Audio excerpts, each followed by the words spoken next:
Chapter 5. The State of Presence. It's not what you think it is.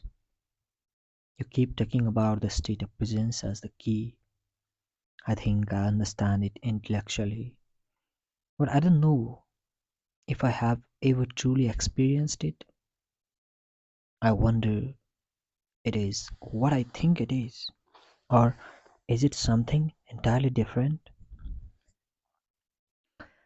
It's not what you think it is. You can't think about presence, and the mind can't understand it. Understanding the presence is being present. Try a little experiment. Close your eyes and say to yourself, I wonder what my next thought is going to be. Then become very alert and wait for the next thought. Be like a cat watching a mouse hole. What thought is going to come out of the mouse hole? Try it now. Well, I had to wait for quite a long time before a thought came in. Exactly. As long as you are in the state of intense presence, you are free of thought. You are still at high alert.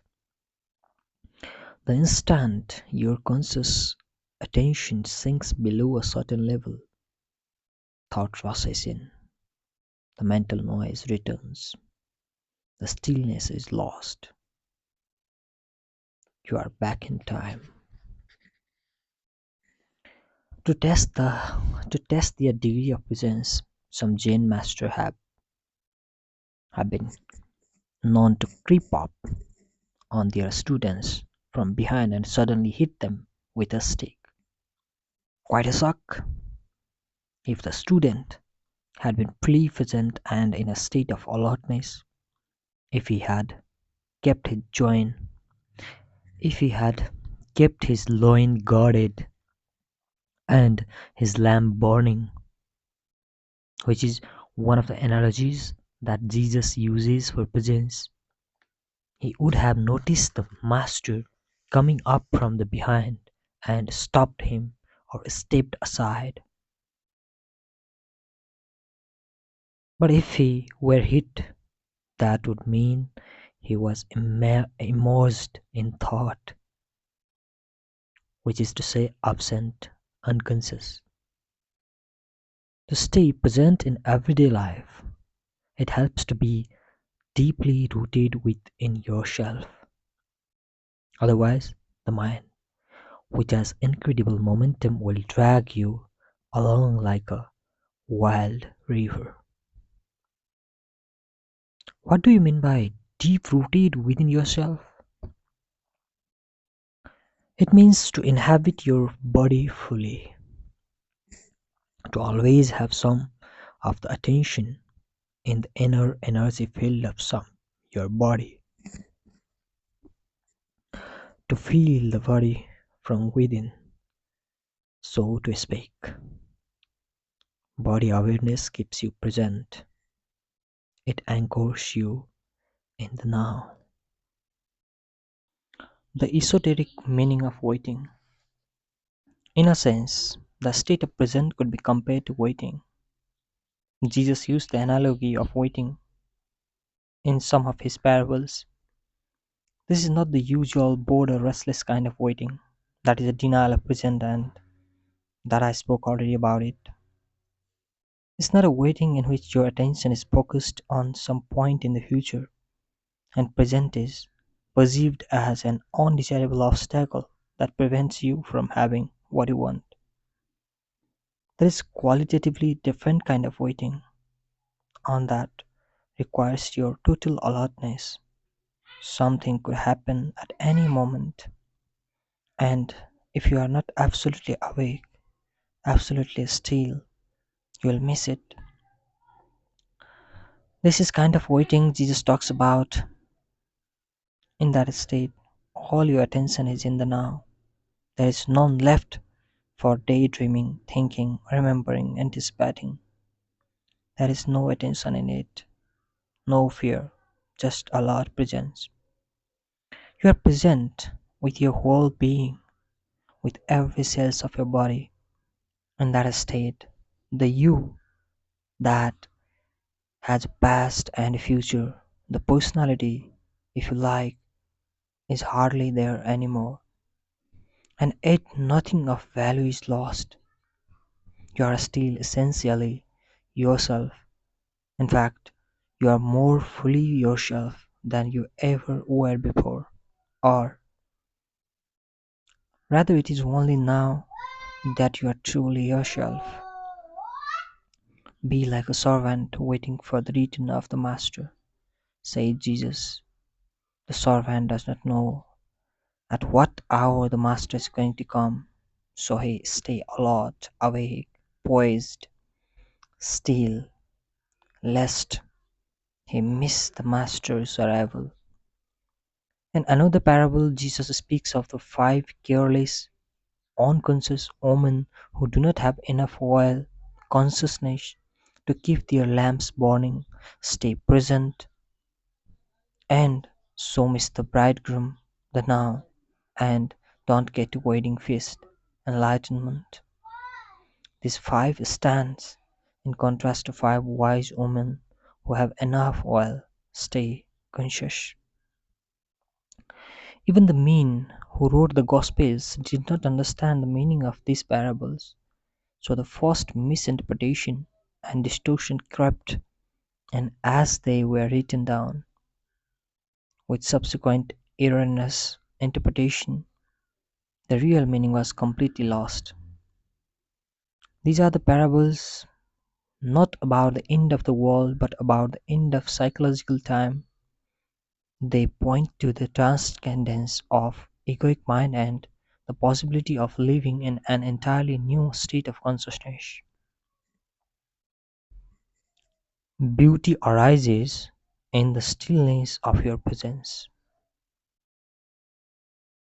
What you have just described is something that I occasionally experience for brief moments when I am alone and surrounded by nature. Yes, Zen master used the word satori to describe a flash of insight, a moment of no mind and total presence. Although satori is not a lasting transformation, be grateful when it comes, for it gives you a taste of enlightenment. You may indeed have experienced it many times without knowing what is and realizing its importance. Presence is indeed to become aware of the beauty, the majesty, and the sacredness of nature. Have you ever gazed up into the infinity of space on a clear night, awestruck by the absolute stillness and inconceivable vastness of it? Have you listened, truly listened, to the sound of mountain stream in the forest, or to the song of a blackbird at dusk on a quiet summer evening? To become aware of such things, the mind needs to be still. You have to put down for a moment your personal baggage of problems, of the past and future, as well as all your knowledge. Otherwise, you will see but not see, hear but not hear. Your total presence is required. Beyond the beauty of the external forms, there is more here, something that cannot be named, something ineffable, some deep, inner, holy presence and essence. Whenever and wherever there is a beauty, this inner essence shines through somehow. It only reveals itself to you when you are present. Could it be that this nameless essence and your presence are one and the same? Would it be there without your presence? Go deeply into it, find out yourself. When you experience those moments of presence, you likely didn't realize that you were briefly in a state of no mind. This is because the gap between the state and the influx of thought was too narrow. Your satori may only have lasted for a few seconds before the mind came in, but it was there. Otherwise, you would not have experienced the beauty. Mind can neither recognize nor create beauty, only for a few seconds while you were completely present. Was that beauty or that sacredness there? Because of the narrowness of the gap and lack of the vigilance and alertness of your part, you were probably unable to see the fundamental difference between the perception, the thoughtless aware of the beauty, and the naming and interpreting of it as thought. The time gap was so small that it seemed to be a single process. The truth is, however, that the moment thought came in, all you had a memory of it. The wider the time gap between the perception and thought, more depth there is to you as a human being, which is to say, the more conscious you are. Many people are so imprisoned in their minds that the beauty of nature does not really exist for them. They might say, "What a pretty flower," but that's just a mechanical mental leveling because they are not still, not present. They don't truly see the flower, don't feel its essence, its holiness, just as they don't know themselves, don't feel their own essence, their own holiness.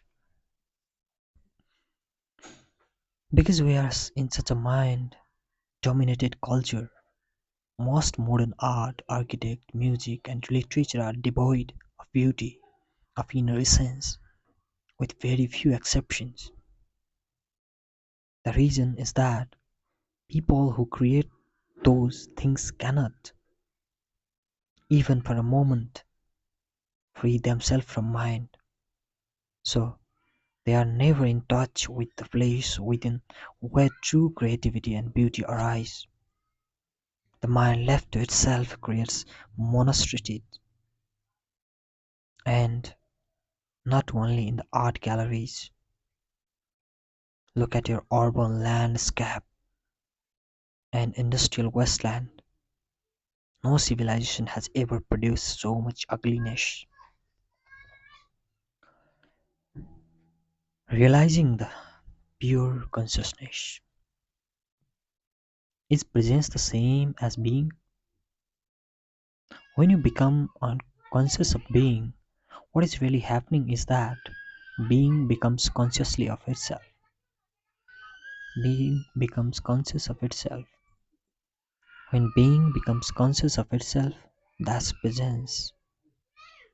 Since being, consciousness, and life are synonymous, we could say that presence means consciousness becoming conscious of itself, or life attaining self consciousness. But don't get attached to the words and don't make an effort to understand this. There is nothing that you need to understand before you can become present.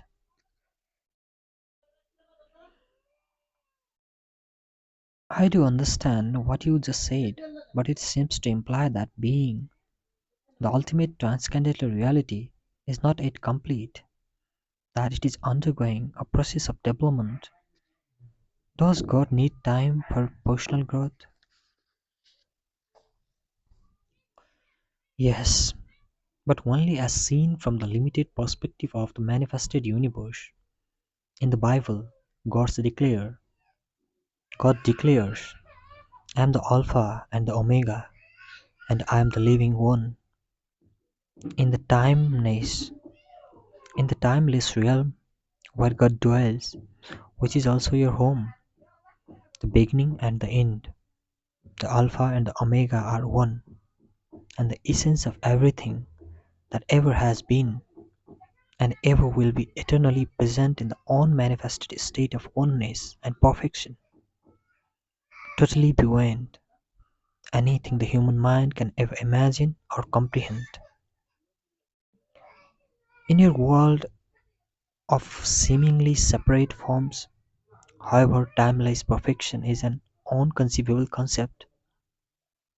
Here, even consciousness, which is light of emanating from the eternal source, seems to be subject to a process of development, but this is due to our limited perception. It is not so absolute term. Nevertheless, let me continue to speak for a moment about the evolution of consciousness in this world. The world arises when consciousness takes on shapes and forms, thought forms and material forms. Look at the millions of life forms on this planet alone, in the sea, on land, in the air. And then each life form is replicated millions of times. To what end? Is someone or something playing a game? A game with form? This is what the ancient seers of India asked themselves. They saw the world as a Leela, a kind of divine game that God is playing. The individual life forms are obviously not very important in this game. In the sea, most of the life forms don't survive for more than a few minutes after being born. The human forms turn to dust pretty quickly too, and when it is gone, it is as if it had never been. Is that tragic or cruel? Only if you create a separate identity for each form.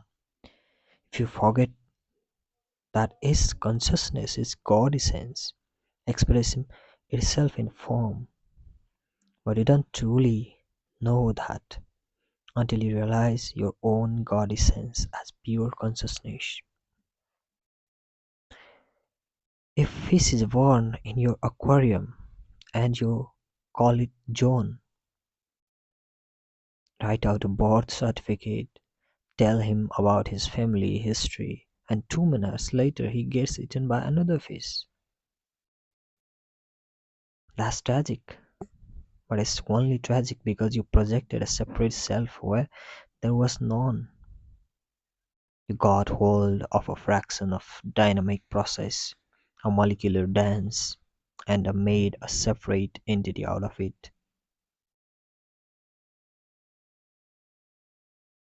Consciousness takes on the disguise of the form until they reach such complexity that it completely loses itself in them. In present day humans, consciousness is completely identified with the disguise. Without its disguise, it only knows itself as a form and therefore lives in the fear of annihilation of its physical and psychological form. This is the egoic mind, and this is where considerable dysfunction sets in. It now looks as if something had gone very wrong somewhere along a line of evolution. But even this is the part of Leela, the divine game. Finally, the pressure of suffering created by the apparent dysfunction forces consciousness to disidentify from form and awakening. It forms its dream of form. It regains self consciousness, but it is at a far deeper level than the where it lost. When it lost it, it regains self consciousness, but it is at far deeper level than when it lost it.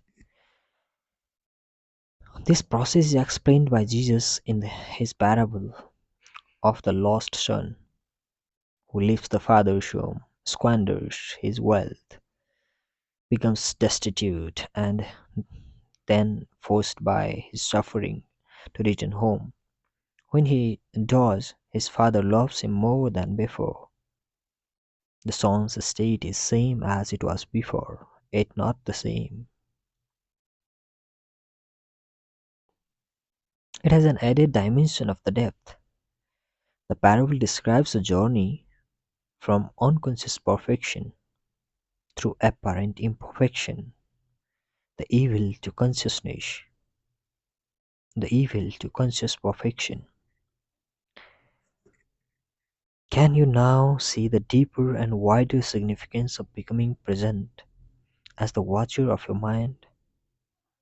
Whenever you watch the mind, you withdraw consciousness from mind forms, which then becomes what we call the watcher or the witness. Consequently, the watcher, pure consciousness, pure in the form, becomes stronger and the mental formation becomes weaker. When we talk about the watching the mind, we are personalizing an event that is truly of cosmic significance. Through you, consciousness is awakening out of the dream of identification with the form and withdrawing from the form. This foreshadows, but is already the part of an event that is probably still in the distant future as far as chronological time is concerned. This the event is called the end of the world. When consciousness frees itself from its identification with the physical and mental forms, it becomes what we may call pure or enlightened consciousness or presence. This has already happened in a few individuals, and it seems destined to happen soon on a much larger scale, although there is no absolute guarantee that it will happen. Most humans are still in the grip of egoic mode of the consciousness, identified with their mind and run by their mind. If they do not free themselves from their mind in time, they will be destroyed by it. They will experience increasing confusion, conflict, violence, illness, despair, madness. Egoic mind has become like a sinking ship. If you don't get off, you will go down with it. The collective egoic mind is most dangerously insane and destructive entity ever to inhabit in this planet. What do you think will happen on this planet, if human consciousness remains unchanged? Already, most humans, the only respite they find from their own minds is occasionally revert to a level of consciousness below thoughts. Everyone doesn't. Everyone does that every night during sleep. But this also happens to some extent through sex, alcohol, and other drugs like suppress excessively mind activities. If it were not for alcohol, tranquilizers, and antidepressant, as well as the illegal drugs which are all consumed in the vast quantities, the insanity of human mind would become more glaringly obvious than it is already. I believe that if deprived of their drugs, a large part of the population would become a danger to themselves and others. This drug, of course, simply keep you stuck in dysfunction. Their widespread use only delays the breakdown of the whole mind structure and emergence of high consciousness.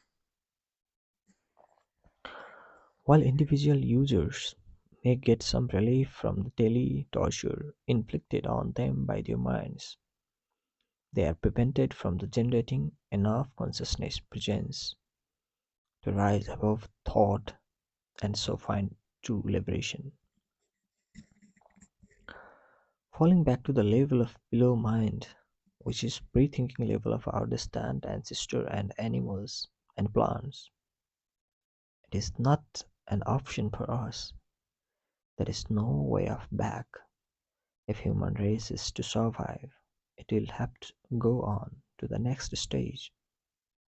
Consciousness is evolving throughout the universe in billion of form. So, even if we didn't make it, this wouldn't matter on a cosmic scale. No gain in consciousness is ever lost, so it will simply express itself through some other form. But the very fact that I am speaking here and you are listening or reading, this is clear sign that the new consciousness is gaining our foothold on the planet. There is nothing personal in this. I'm not teaching you. You are consciousness and you are listening to yourself. There is an stone saying, the teacher and the taught together create a teaching. In any case, the words in themselves are not important. They are not the truth. They only point to it. I speak from presence, and and as I speak, you may be able to join me in that state. Although every word that I use has a history, of course, and comes from the past as well as language does. The words that I speak to you now are carriers of the high energy frequency of the presence, quite apart from the meaning they convey as words. Silence is an even more potent carrier of the presence. So when you read this or listen to me speak, be aware of the silence between the underneath and the words. Be aware of the gaps. To listen the silence, whatever you are, wherever you are, is an easy and direct way to becoming presence. Even if there is noise, there is always some silence underneath and in between the sounds. Listening to silence immediately creates a stillness within you. Only the stillness in you can perceive the silence outside. And what is stillness other than presence? Consciousness, freed from the thought forms. It is the living realization of what we have been talking about.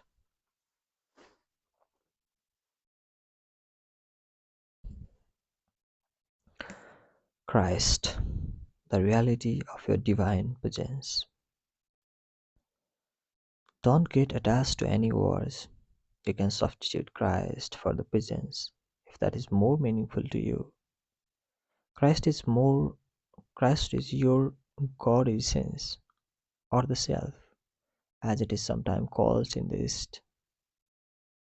The only difference between Christ and presence is that Christ refers to your indwelling divinity regardless of whether you are conscious of it or not, whereas presence means you awaken your awakened divinity of the God essence. Many misunderstanding and false belief about the Christ will clear if you realize that there is no past and future in Christ. To say that Christ was or will be is a contradiction in terms. Jesus was. He was a man who lived 2000 years ago and realized divine presence, his true nature, and so he said, before Abraham I was, I am. He did not say, I already existed before Abraham was born.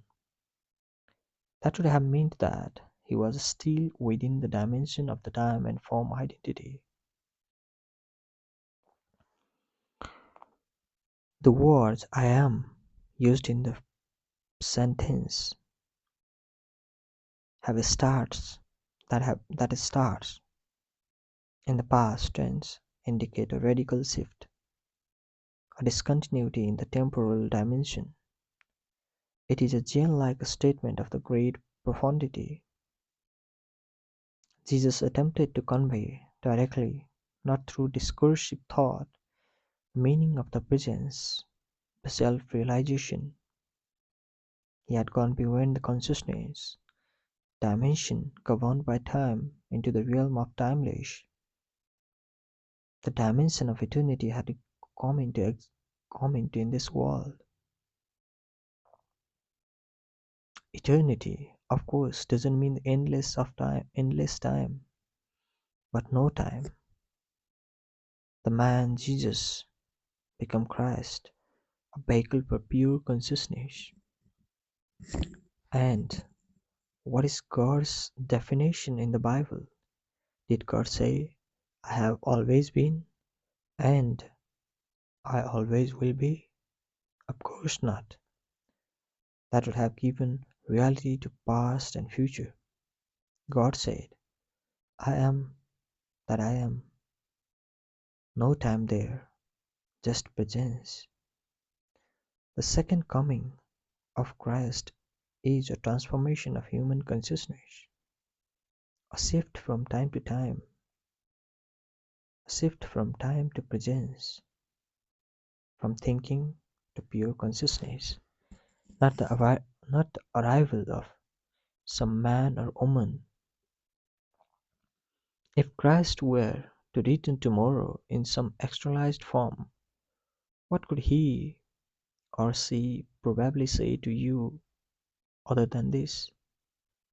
I am the truth, I am divine presence, I am eternal life, I am within you, I am here, I am now. Never personalize Christ. Don't make Christ into a form identity.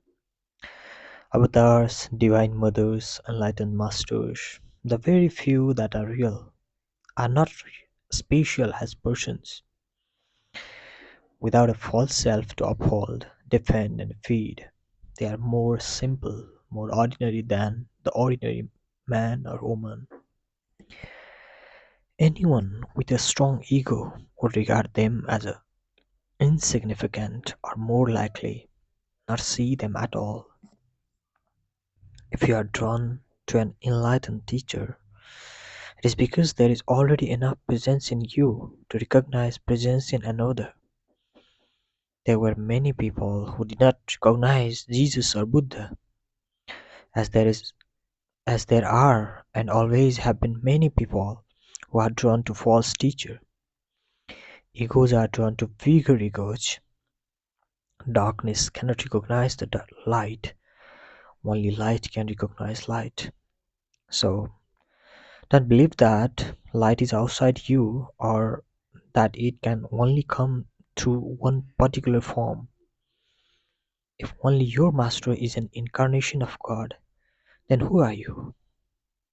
Any kinds of exclusivity is identification with form, and identification with form means ego, no matter how well disguised. Use the master's presence to reflect your own identity beyond the name and form back to you and to become more intensely presence yourself. You will soon realize that there is no mine or yours in presence. Presence is one. Group work can also be helpful for intensifying the light of your presence.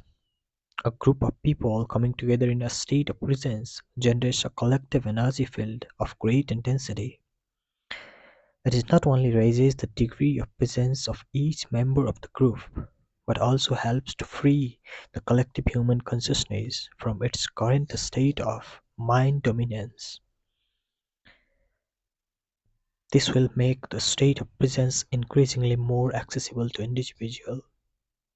However, unless at least one member of the group is already firmly established in it and thus can hold the energy frequency of that state, the egoic mind can easily reassert itself and sabotage the group's endeavor.